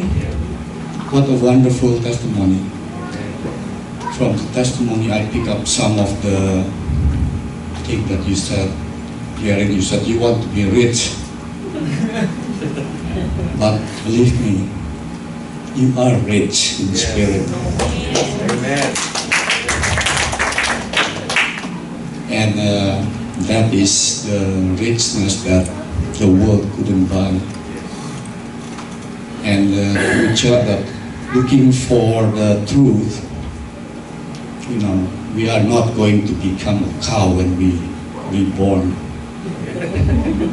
Jesus said, I will go to my Father's house to what? To prepare a place for us. So that is what we are looking for, is to go where Jesus prepared a place for us. And the way I think about this is like, this is our address in this world. But when we go on from this world, it's just a change of address. But our address, or where the location where we live up there, is really depend on how we do God's work here. Okay? So we'll pray for each other. We'll pray for your mission, which is wonderful.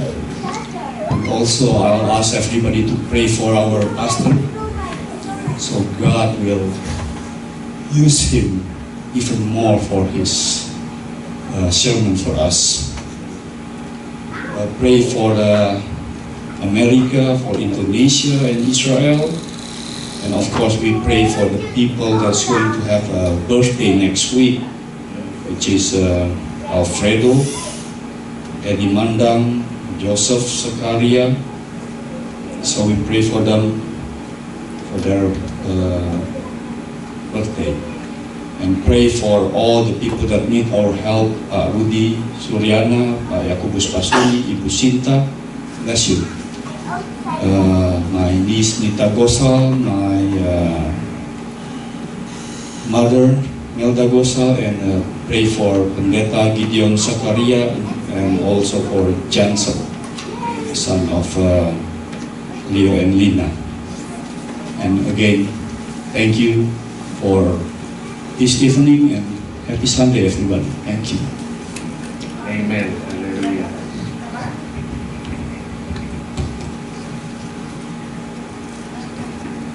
Mari saya undang kita semua bangkit berdiri, Bapak Ibu Saudara. Siapa yang merasa diberkati Tuhan sore hari ini? Haleluya, haleluya. Then sing my soul.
Tuhan, karena Engkau Allah yang ajaib, Allah yang perkasa, Allah yang tidak pernah berubah. Terima kasih Tuhan untuk kemurahan-Mu. Hari ini boleh ada hanya karena anugerah-Mu semata-mata buat kami. Bukan karena kuat dan gagah kami, tetapi karena anugerah dan rahmat-Mu semata-mata buat kami Tuhan.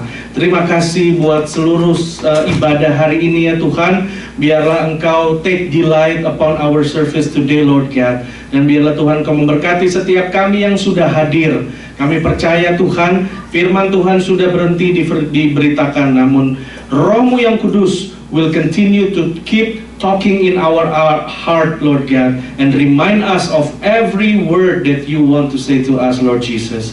Terima kasih Tuhan buat sore hari ini. Thank you Lord Jesus for Mission 111 that being with us today, Lord God. For every one of them, Lord God, today we want to lift up our hands and pray specifically for them, Lord God, for the next journey that they will heading, Lord God, to Nepal and to Indonesia, to Kalimantan. Father, I pray that you will bless them, Lord God, and Father, you will give them your Holy Spirit anointing from above, Lord God, that they will deliver your word, and we pray that everything that they will do, everything will succeed, and your name will be glorified. We pray that they will touch many souls, many hearts, and they will win many people to the kingdom of Jesus. Thank you, Lord Jesus. Thank you, Father, for Jordan, Ryan, Ucha, and Gerin, dan juga buat Ibu Metika, Lord God. Thank you, Jesus, for today.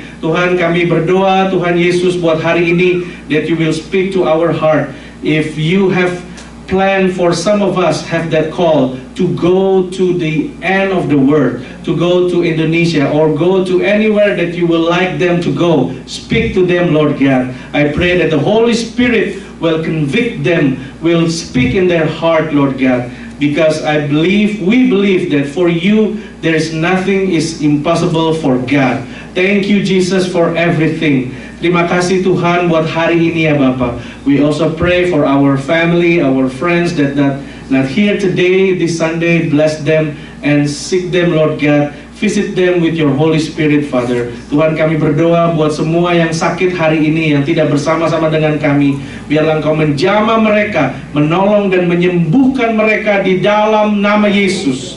Kami berdoa untuk setiap nama-nama yang tertulis di dalam buletin maupun nama-nama yang tidak tertulis. Kami yang bergumul di dalam keluarga, di dalam anak-anak, cucu-cucu, orang tua, semua dalam pekerjaan, masa depan, kami datang kepada Tuhan. Tuhanlah sumber pertolongan kami. Di dalam Engkaulah kami temukan jawaban, dan di dalam-Mulah kami temukan kehidupan itu sendiri. Terima kasih Tuhan, terima kasih Yesus. Sore ini juga kami mau berdoa untuk Pak Aseng dan Ibu Irene yang akan berangkat ke Indonesia pada tanggal 16. Tuhan, we lift up their life into your hands, Lord Jesus. Tuhan, berikan traveling mercy lewat pesawat yang akan dipakai mereka, tibakan di Indonesia dengan selamat, tidak kekurangan satu apapun. Dan Tuhan hentar kembali ke LA juga dengan selamat. Kami berdoa buat pesawat, buat pilot dan semua flight attendant Tuhan. Tutup bungkus mereka dengan kuat kuasa Roh-Mu yang kudus ya Tuhan. Dan selama ada di Indonesia, biarlah mereka boleh menjadi saksi-saksi Kristus, dan mereka boleh bersuka cita dan menikmati anugerah Tuhan di dalam persekutuan, di dalam keluarga mereka. Dan apapun yang mereka kerjakan dibuat Tuhan menjadi berhasil. Tuhan juga menyertai anak-anak mereka yang ada di sini, Jason, Thomas, dan juga Nita ya Tuhan. Terima kasih Bapa. Sore hari ini kami kembalikan segala hormat dan pujian hanya bagi nama-Mu saja.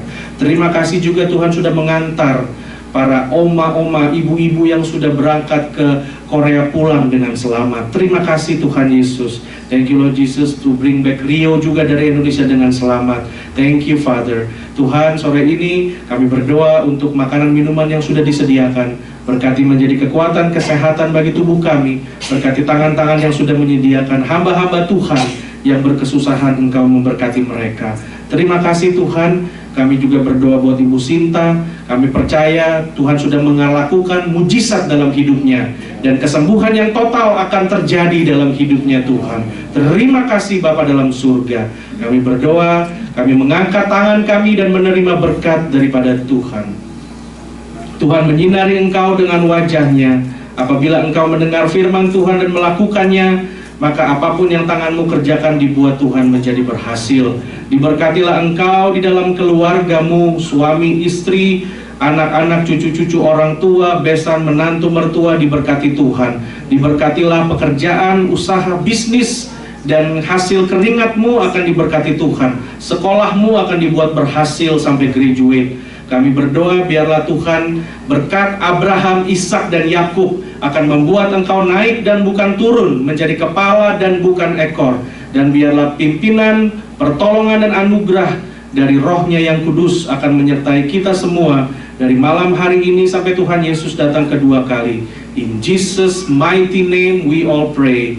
Haleluya. Amin. Haleluya. Selamat hari Minggu. Happy Sunday. God bless you all.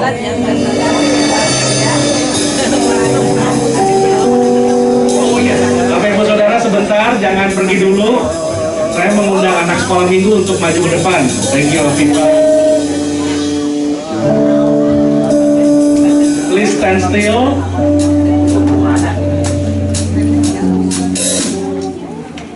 Akan berdoa buat anak sekolah minggu sebentar. We would like to pray for the Sunday school.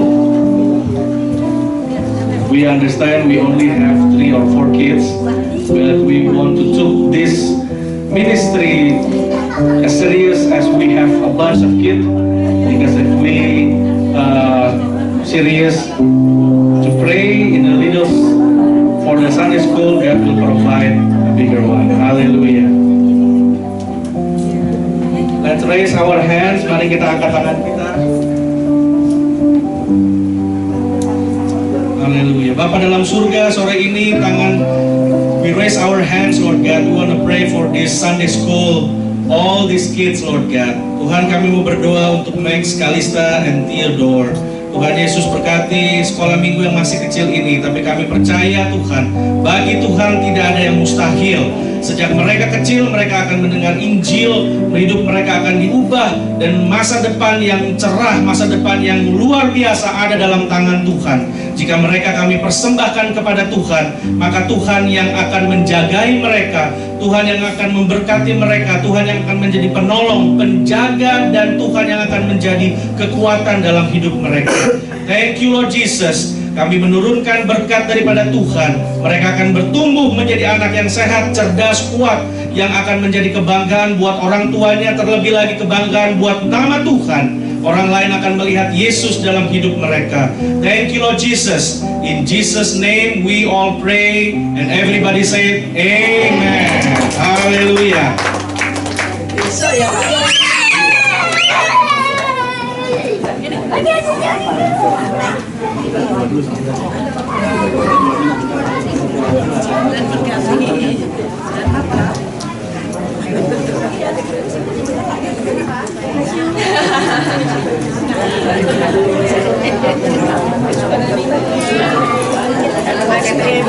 La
la la la la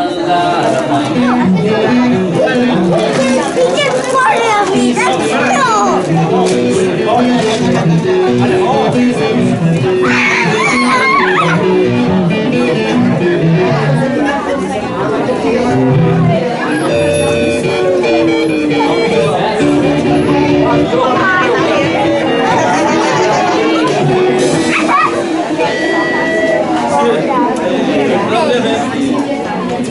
pokoknya yang mau ikut pergi bisa nanya. Ada yang satu level satu.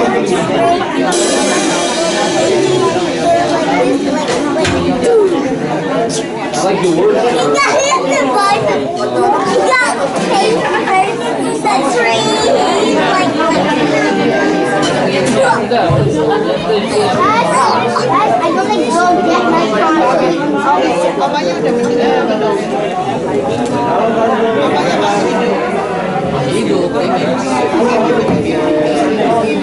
Blessing. Liga Itali.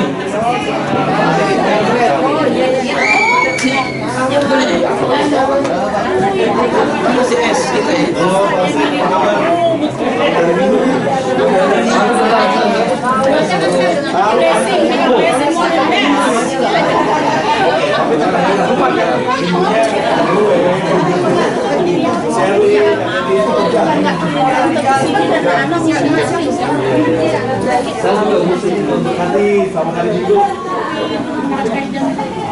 Suka duka soalnya aja kita di Amerika susah belajar